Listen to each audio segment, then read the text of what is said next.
and gentlemen, what's going on? This is Preach Jacobs one more time with the Worthy Cause podcast on the Arena Network. We're back with another interview as I try to talk to very fly, amazing people in the state of South Carolina and more or less have an opportunity to have conversations with the homies. This gentleman that I have here on the pod, he is the host of At the Plate and Since We Last Spoke podcast, where At the Plate is more focusing on his love for baseball, which is pretty amazing. When people say baseball is dead, to find somebody fascinated about the sport, I think it's wonderful. And Since We Last Spoke, my man, Danny Foxworth, it's funny because when I was growing up, I said something recently about when we were all having a conversation about Southern hip hop after Rico Wade passed away. And I shared something on my social media where I was saying that when I was younger, I used to lie about being from South Carolina because I felt like there was something about being from South Carolina wasn't cool enough. All the hip hop I was listening to was all Wu-Tang and New York people. And I had to learn to love where I came from. But one of the things that I love that everything that you're doing, even if you're speaking to people from outside South Carolina, when I listen to the interviews on Since We Last Spoke or At the Plate, you have this amazing connection and appreciation for South Carolina. And you're from Moncks Corner, which people call it Charleston, but it's not quite Charleston, Diet Charleston, I like to say. Well, also the home of Charlamagne the God. But here's one of the things that I always say, and this is a thesis statement that I want to do with anytime I do on the pod, is that anybody that's involved in anything creative, anything that is artistic based, there's always this push for people in the community to tell people, hey, you need to get out of South Carolina. You need to go somewhere else. You need to go to New York. You need to go to Atlanta, whatever the case may be. And my theory is when you decide to stay in South Carolina, it is a revolutionary act. So my question is, why South Carolina? Why, as somebody that's involved in all these things, what makes you stay? What about this state that you see that you don't think the national conscience understands about where we from? Well, from a personal standpoint, I mean, the Low Country, period. I mean, my entire family is rooted in the Low Country. And I mean, you think about it, the Low Country, that was the gateway to America, so to speak.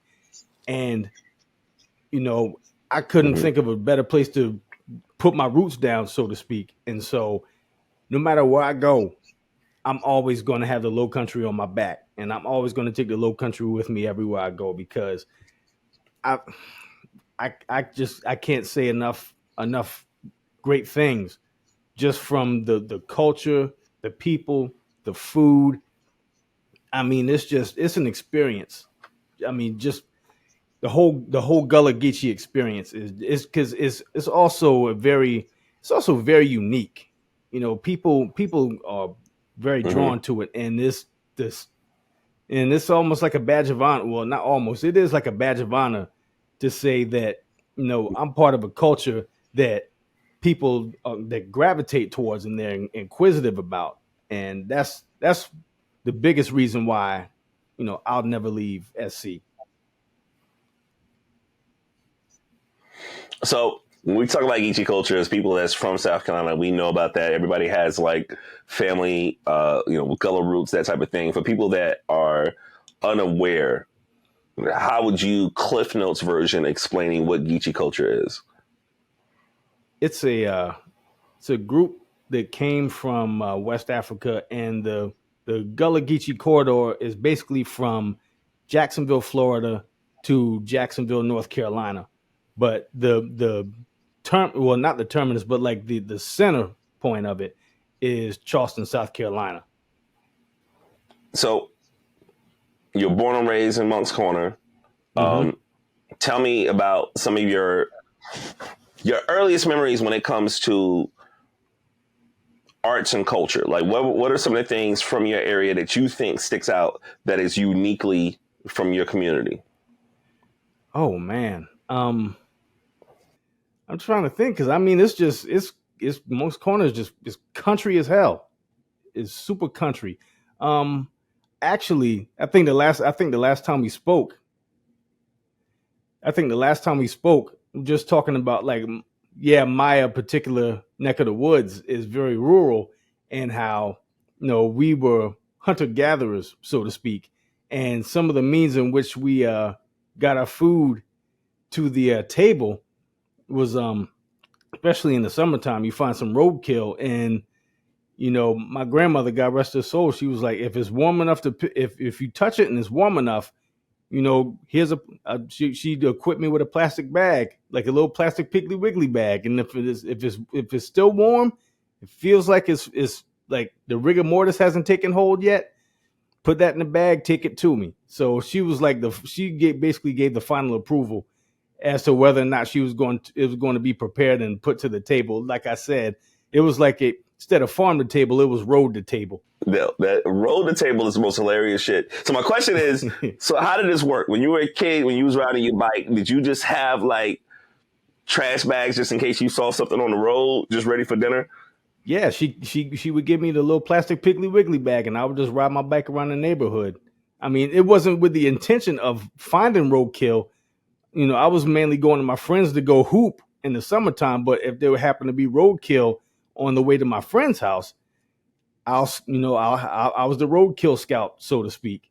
So do you still apply to those theories now? If you're driving, if you're visiting Columbia, because I know you're coming soon to a Fireflies game or something like that, or you like see something on the road and that like instinct kind of kicks in and you're like, oh shit, I think it's good. Like, do you still do that? Is that something that still stick with you?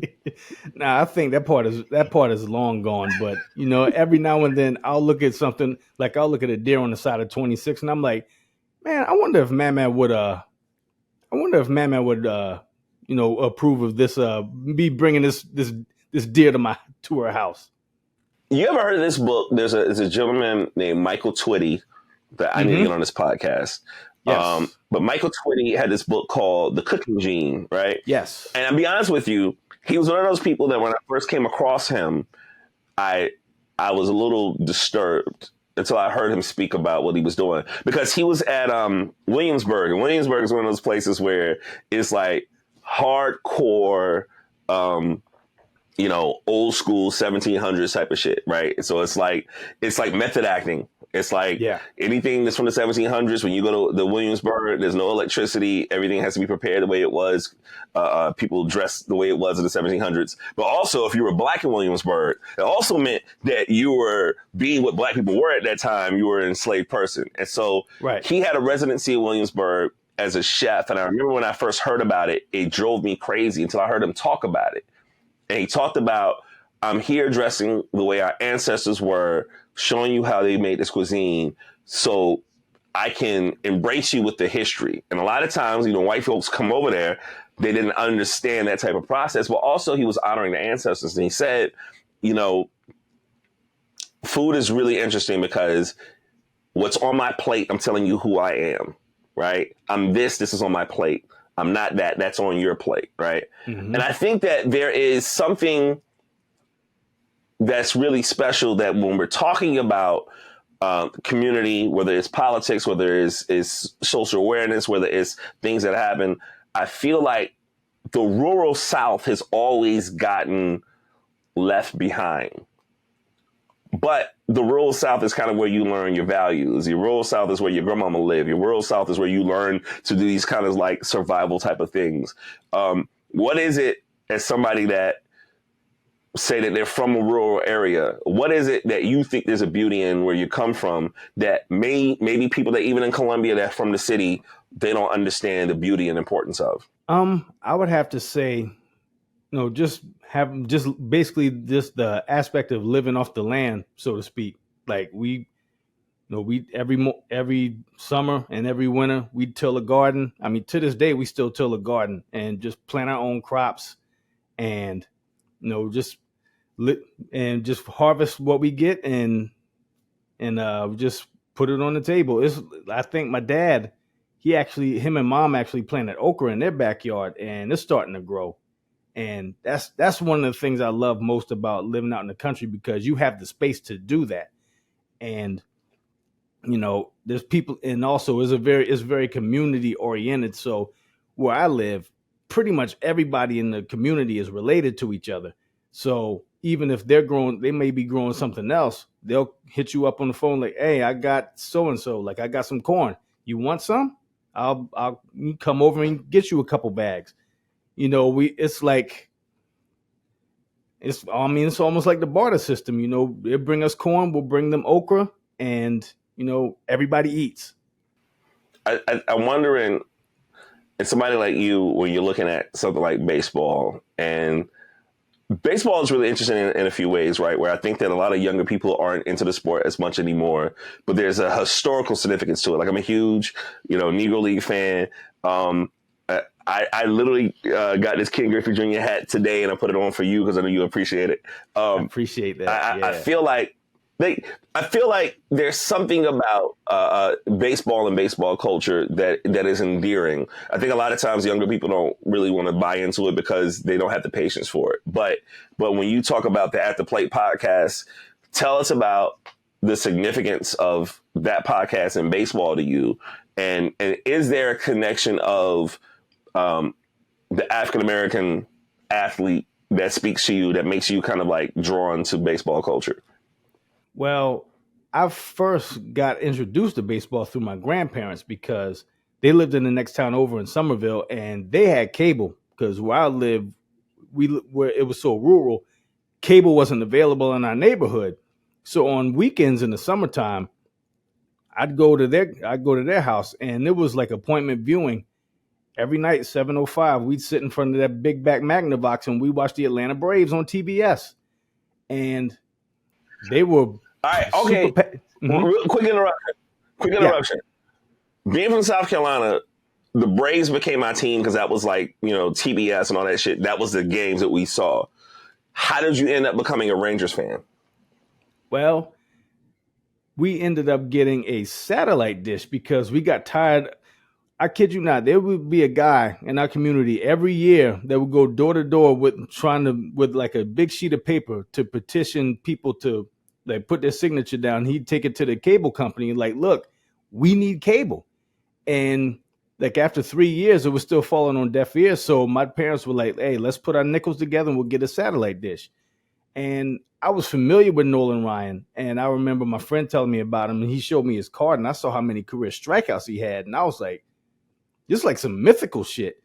And so one day I'm just flipping through the channels on the dish, and it just so happens it was a particular channel in Dallas. I can't remember the name of the channel. I want to say it was KTVT. I'm not exactly sure. And they would have the Saturday night game of the week, and Nolan Ryan was pitching that day. And he didn't have a particularly good outing, but the one player that really caught my eye was Julio Franco. Like, I loved his game, and he's the reason why I became a Rangers fan. Yo, so how crazy did you get when they won the World Series? Dog, let me tell you, I kid you not, Preach. I literally was a guest on another podcast, and it happened in real time. Like, I've been a fan since 1993, for context. So I quite literally waited 30 years for this moment. I had they went to back-to-back World Series in 2010 and 2011, and they got stomped out by the Giants in 5 games in 2010. And 2011, that was the worst sports moment of my life. Game 6, like quite literally 1 out away from being world champions, like in the bottom of the 9th inning. And Nelson Cruz mistimed a fly ball on a warning track, and the Cardinals scored 2 runs and ended up winning it in extra innings. And then we lost in game 7, and we lost 4-3. And that was hard to get over. But then this moment last year, oh my God, like on the podcast, like I damn near wept. It was such a euphoric feeling. They were like, I went to the bathroom and came back, and they were like, just take your time. And I was just like, man, I didn't think. I was like, I didn't think this day was ever going to come. I think the previous year they had lost like 90-something games. The year before that, I think they lost 104 games. And then they go from 104 losses. So you're dedicated, like. Yeah. Through sickness and in health. How many games did they win? How many games did they win the World Series year? It was like 80 something. I want to say it was like in the high 80s. I want to say. Okay, that's not bad. That's bad. But yeah, All right. So, that was an question. awesome I feeling. was trying to figure this out. I was trying to figure this out on a basketball tip because I know that this is something that you kind of like. You swim in these waters. I was trying to figure out the top 5 like basketball players from South Carolina. But I think for you, I would probably say if you had a top 5 list of South Carolina athletes where you can include baseball, football, all that type of stuff, do you have an unofficial list? Because I don't put you on the spot. Do you have like an unofficial list of players that you could think of that you could put on this list From South Carolina? from South Carolina? Yeah. Okay. Gosh, you know what? A good chunk of them would be from Columbia. Just from a basketball standpoint, because you got Asia, you got Jermaine O'Neal, you got Xavier McDaniel, you got Alex English. I mean, that's almost the SC hoop Mount Rushmore right there. And then you also got Raymond Felton and Latta. You got Kevin Garnett and Malden. You got Ray Allen and Sumter. But man, outside of basketball, I'd say Mookie Wilson. He's from Bamberg. Jim Rice. He's from Anderson. Man, who else would I put on that list? I'm trying to think from Brett Gardner. He's from Holly Hill to play for the Yankees. He played at College of Charleston. Man, shit, I didn't even think about football. You got Refrigerator Perry from Aiken. I mean, Yep. Perry went to Clemson. Yeah. He's from Aiken. What else we got? Who I mean, Sterling Sharp was USC. Yeah. He was from Robert Brooks. Was it Robert? Robert Brooks to play wide out at South Carolina. He's from Greenwood. And speaking of Greenwood, you got Josh Norman. You got Devontae Holloman. You got Hunter Renfro. I try to make a list of my top 5. I was trying to make a list of my top 5 basketball players. I think what team did Ime Udoka play for? It was a Charleston team, right? It was the Charleston Low Gators. They were a G-League team. Okay. Was he any good at all? He could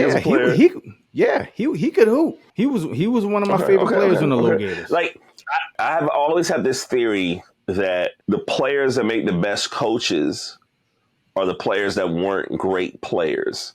Right. And the better player you are, the worse of a coach you are. Right. Like Jordan is a terrible GM because Jordan will go to players and be like, yo, why aren't you winning the game? All you got to do is just, glide from the free throw line. Like he's so talented that he doesn't understand how to like talk to players to get them to kind of step the shit up. Where Steve Kerr, who was a role player, he's always thinking cerebrally about it, right? So like for Ime Udoka to be such a great coach, I always imagine like maybe he wasn't a good player. The only player coach that I think was a great player and also a really good coach is Larry Bird. I think Larry Bird, with the Pacers run, was a really, really, really, really great coach.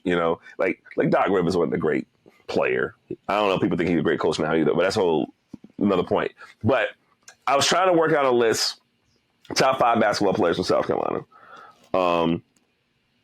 I think who I had on this list. I think I don't know if I'm doing 5 to 1, but it's like I had Alex English on the list. I had Kevin Garnett on the list. Right. I think I have a tie for Zion and Ja Morant. How the hell I forget about those two? I'm missing one other player because look, they barely play. Ja getting in so much damn trouble. That motherfucker ain't played for 2 years. So but whatever the list boiled down to, I made Asia Wilson number 1 because I felt that if I'm being honest about it, she was a champion in college and a 2-time champion in a professional sport and an Olympic champion, and she got a damn statue in front of a building. So I think that she's the most decorated basketball champion from here. For sure. So yeah. So I always think it's dope. But I feel like South Carolina has this thing about whether it's people that's whether it's sports, whether it's culture, there's something about this Southern sensibility that I think South Carolina kind of provides in a really, really great way. So anytime you listen to like New York rappers talk all that shit, they got a cousin or a grandmama or uncle from South Carolina. It's always South Carolina roots. Like you listen to the Joe Budden podcast, he talks about Sumter, South Carolina. He says it's a street name after him. Like it's the funniest shit in the world to me, right? Case in point, Sky Zoo. I mean, he's got family in my neighborhood. Right. That's right. Yeah. He used to come down every single summer from New York. And he would be at the summer feeding program at St. James AME Church with us. For my white viewers that don't know about Sky Zoo is a hip hop artist. It's from Brooklyn, New York that raps. And he has connections in South Carolina and a burger joint in Atlanta. Have you been to his burger joint yet? No, I haven't been. Yo, is he married to Derek Jeter's sister? Okay, what am I confusing this with? No, I think they used to date. Then he's married to somebody else. Okay, all right. Let me not talk my man's personal business on here. I thought he was married to Derek Jeter's sister. I don't know. I wanted Yankees tickets. Oh no. So thinking about being from a rural community, and you frequent Columbia a lot, which I think you'll be here for I think the Aces are playing here this weekend. Like you coming to that game? Yeah, they're going to be there on Saturday. How bad were the ticket prices? Were they cool? Yeah, I think mine it was probably about $30. Oh, what? That's it? Okay, all right. Yeah. Let me go catch up with Asia and try to get on this damn podcast. So, question: how do you feel from a hip hop perspective? Right. I'd be remiss if I didn't ask you what you thought about this whole thing that was going on with Kendrick and Drake. What is your take on how all this is going? Oh man, you know what? To be 100% and completely honest with you, I'm burned out. Mm-hmm. I'm so burned out with hearing about Drake and Kendrick now. I'm tired of all of it. Yes. I mean, I see all of the commotion on my Twitter timeline, but I'm like, you know what? Y'all have y'all's fun. I'm gonna be over here because the last thing I'm gonna do is whenever there's a hot button topic, I don't want to be the guy that's like, I must be the only person that doesn't care about what everybody else cares about. You don't get no extra points for that. Just shut up and stay on the sideline. Yeah. Well, fair enough. I feel like the way it kind of started, it can be fun to have kind of a battle. Because even when we think about Jay and Nas, I think Nas wasn't doing a lot of stuff at that time. So Jay kind of felt like, oh, I can go after Nas because Nas has to put a record out in a minute.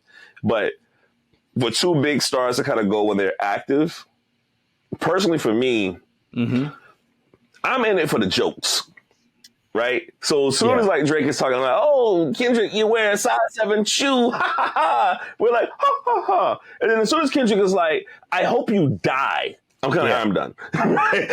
like I'm kind of like, this is a whole different conversation. Like this is totally different. I'm very, very uncomfortable. And I think that we just owe J. Cole an apology throughout this whole thing. Because J. Cole, somebody told him this shit is coming. Like, fall back. And I have a J. Cole take. I think this album he puts out, he's going to retire. You know what? I kind of had that same line of thinking as well. I think he's done. I think he's like, fuck it. I'm cool. I'm good. You know, which I also think like North Carolina, South Carolina, since he's from North Carolina, I kind of claim North Carolina artists sometimes. I feel like he had this Southern sensibility where he was just kind of like, hey, man, like, I ain't about all this shit. Like, I'm cool. I'm good. I'm not stressing it. So I got a question for you. Yes, sir. I am making you, let's say we're speaking about this, like making you an ambassador to South Carolina. And I think that you are a curator of all things that are dope about the state, and you're always actively amplifying and elevating stuff that's happening in your state and stuff in your community. So if you're being made an ambassador of South Carolina and people from a national scale are looking at this state, what are the things that you love about South Carolina that I think that you can kind of tell them, whether it's cuisine, whether it's arts, whether it's culture, community, what are the things that you love most about this state? This is your opportunity to convince somebody that when Kendrick Lamar is doing his national tour and he wants to come to South Carolina, he's trying to figure out what states to go to. What are you telling Kendrick or Drake when he's trying to run away from Canada? What are you telling them about this place that you think is really important that's South Carolina specific? Man, I mean, you got the unique Gullah Geechee culture. You got the beach in the Low Country. You got the mountains in the upstate. I mean, you got waterways. I mean, you got, gosh, to be honest with you, with the exception of those two, I'm like, man, especially in Charleston, I'm like, man, we full. Go away. But man, this like you get cities, you get close proximity to other cities. I mean, you get the collegiate sports, you get the college football experience. I mean, this is so many great things about SC. Are you a Gamecock fan, or what's your college team? Tar Heels. Like for basketball and football? Yeah. Just because I wanted to be different. All right, how did that happen? Well, to tell you how I became a fan, I was in 5th grade and I was home sick one day, and the ACC tournament was on, and North Carolina played, and I was immediately just drawn into like the colors of the uniforms, and that's when they had Rick Fox and J.R. Reed and Eric Montross, God rest his soul, and I was like, man, I love the squad, and it's been on since then. This was 1990. Yo, Rick Fox used to get on my nerves, like with his goddamn perfect permed ass hair, dating Vanessa Williams. How you gonna date my woman? But yeah, Rick Fox used to get on my nerves. Oh my god! And I have no reason other than like I just thought he thought he was too cute to play basketball. Like, dude, you should get the fuck out of here. Like, you can't be a pretty boy. It's because he's from Canada. You gotta choose one another. Like, and he's Canadian. Oh, that shit is hilarious. I didn't even know Rick Fox was from Canada. Yep. He's one of those people that he'll talk shit about having championships, and he did nothing to earn those championships because he got them shits with the Lakers and stuff like that. He's probably a nice guy, but like I'll just, no, fucking asshole. Anyways, Rick Fox. As long as you didn't say Duke, I think Zion really broke our hearts. All right, I'm gonna tell you this story. This is an unofficial story. I don't want to get in trouble for telling this story, but I feel like, don't let the truth get in the way of a good story. But here's a story that I heard about Zion Williamson. Zion's from Spartanburg. He was his phenom, and there was this talk that Zion was going to go to USC. And the way that I heard this story was that, I don't know, was it Coach Martin at the time? I can't remember, but he was like at Zion's people's house talking to Zion, and it was going to be like this fantastic conversation. Zion wants to be this hometown hero. They're shaking hands, and it's feeling like, yeah, we're going to get Zion. And from what I heard, this is all whatever, but the story is funny. So imagine if you're Coach Martin, you're talking to Zion family, you're feeling good. The family's like, we want Zion to be in South Carolina, yada, yada, yada. And you're walking out feeling fantastic. And the story that I heard goes that as soon as the coach walks out the house, a car pulls up, and Coach K get out that car. So imagine, as soon as he's done with that interview, Coach K walks out that car with the motherfucking championship rings on his hand. And they were like, shit. It's like, it totally felt like a setup. I don't know if this story is true. I just think it's just the most hilarious story. Dog, I think it's the most hilarious story in the world. And shout out to Zion. Like, as much as I hate Duke, I wanted to see this South Carolina phenom do well. Absolutely. And it doesn't escape me. Yeah, it doesn't escape me that after NIL kind of took advantage or took over, you're starting to see some of these like old school coaches decide to leave. So Coach K and Saban leave right when coaches starting to make money or players starting to make money, and I don't think that's an accident. So yeah. So to the listeners and viewers, and I'll tell you to check this out too. I wrote an article about Lattimore when he was playing at USC, and about how, man, I thought that motherfucker was going to be the next one. When he was coming out of USC, I thought he was going to be that next big player in the NFL, but unfortunately injuries took over and his career never sparked the way we thought it would. He got to the NFL, but he just wasn't healthy enough. And I always felt like, man, how he would have responded during an NIL time. How much money could he have made under those circumstances? Like, we looking at Caitlin Clark and how much Caitlin Clark was like blowing up with NIL money. Imagine if a few years prior to that, when Aja Wilson is doing her reign at USC, imagine the money she could have made and attention she got. And none of these players are complaining on this woe is me thing. I just thought it was just like really, really dope to kind of look at to say, hey, man, if these laws were here a few years ago, things could have been totally different. And so I want to give these players grace. As I remember right after that, when Clowney was about to go in, he sat out. I don't know if he sat out for the entire year. I can't remember. But I remember like all these pundits saying he should play. But it's like, why am I going to play and fuck this money up when my teammate, Lattimore, I saw his whole career kind of just get shattered by not having any protection. So I just think that's just an interesting thing about how that conversation kind of changed within sports. So yeah. And I got a question for you. I think I talked your head off long enough. If what you got? What you got? So if you were a college athlete, what would your NIL endorsements be? Just like local stuff. Oh, local stuff. I was about to go, Tussie, ooh. Let me stop. I would find products. I would find products that people will be sleeping on that I think is really, really dope. I don't know what those products would be, but like I think I would selfishly try to get into stuff that I'm really excited about. So if I'm a Gamecock player, I would try to get an NIL to a record store or something like that and just endorse them and just get free vinyl, right? Or something highly South Carolina. I would find out a way. I love coffee. I love barbecue. So whatever hot, dope barbecue coffee spot, they need to have their preach blend. You know what I mean? And by the way, on some fruit shit, if there's like a company that makes like jelly or preserves, I think there's an opportunity for Preach's Peaches to really be out there. So, you know what I'm saying? Like that's a money making opportunity, right?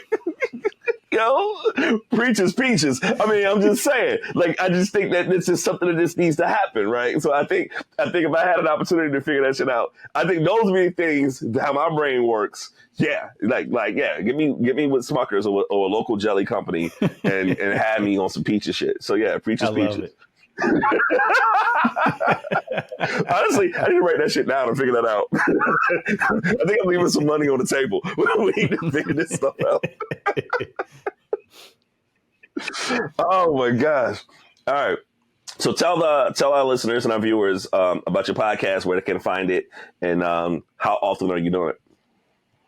Well, I'd have a baseball podcast called At the Plate with Danny Foxworth. You can find that as well as my other podcast, Since We Last Spoke with Danny Foxworth, on all streaming platforms. You can follow my YouTube channel. I'm at Danny Foxworth 843, and you can find all the video episodes from both of those podcasts on that YouTube channel. And you can also find me on IG at Danny Foxworth 843, and you can find me on Twitter also at Danny Foxworth 843. But the difference is the Foxworth on the Twitter only has one O. It's FOXWRTH 843. Well, fantastic. We'll put that in the description when we're doing this on YouTube and all that good stuff. Random question. You ever think about running for some type of political office in your area? No. Just sprinkling it. Just sprinkling the idea to you. All right, smart move. Don't ever run for anything. Like I'm trying to save you from all that headache and all that pain. I'm kidding, but not really, right? Like I tell people the greatest thing that I ever done was run for a public office, and the best thing after that was figure out not to do it. So the greatest thing I've ever done, the dumbest thing I've ever done. It's cool to kind of like love your community and want to do that, but I've learned that I would rather be an artist with a relationship with the political community than a politician that's an artist. So, but I do feel like you need to be an ambassador to your city. If there's a key to Monk's Corner, we need to get that shit to you. You know what I'm saying? Make Charlamagne hand it to you, since y'all from the same area, right? I'll take it. But I love how you are unapologetically. how you're unapologetically South Carolina, and thank you for taking the time out to do this pod. I know we were talking about doing it. We were talking about doing it in person later on, but I thought it'd be kind of cool to kind of get this one in. But I definitely, when you're in Columbia, pull up, let's hang out. I'm gonna try to make it to this game with you if I got some time. But yeah, but thank you once again, man. I appreciate it. And thank you for the opportunity. And I mean, hell, I'm gonna be in Columbia quite a bit this month anyway, so we'll make something happen. Well, we need to go to the Fireflies game. We'll figure that out. But anyways, this is Priest Jacobs once again for the Worthy Cause podcast from the Arena Network. Thank you to my guest, Danny Foxworth, for coming out and talking to us and hanging out with us, talking about all things that are dope South Carolina. Appreciate it. We catch y'all guys on the flip side. Peace.